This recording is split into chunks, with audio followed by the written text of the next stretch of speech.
মরহুম শেখ মুজিবুর রহমান সাহেব যখন আগরতলার ষড়যন্ত্রের মামলায় গ্রেপ্তার হয়েছিল, তখনকার জামাত ইসলামী পাকিস্তান ডেমোক্রেটিক মুভমেন্টের মাধ্যমে মরহুম শেখ মুজিবুর রহমানকে আগরতলার ষড়যন্ত্র মামলা থেকে মুক্তির জন্য জামাত ইসলামী আন্দোলন করেছিল।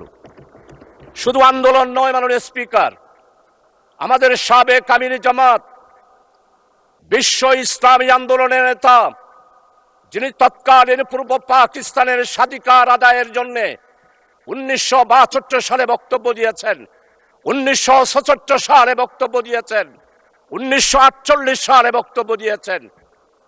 মরহুম শেখ মুজিবের মুক্তির জন্য যে ডাইরেক্ট অ্যাকশন কমিটি হয়েছিল, সেই অ্যাকশন কমিটির সেক্রেটারি ছিলেন অধ্যাপক গোলাম আজম এবং জামাত ইসলামী ছিল সেই জোটের একটি সংগঠন। আর জয়েন্ট সেক্রেটারি ছিল জনাব আব্দুস সামাদ আজাদ সাহেব।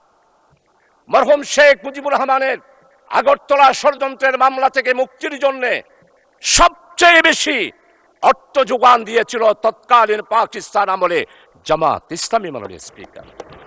তাই জামাত ইসলামের ইতিহাস হচ্ছে মানুষের অধিকার প্রতিষ্ঠার ইতিহাস।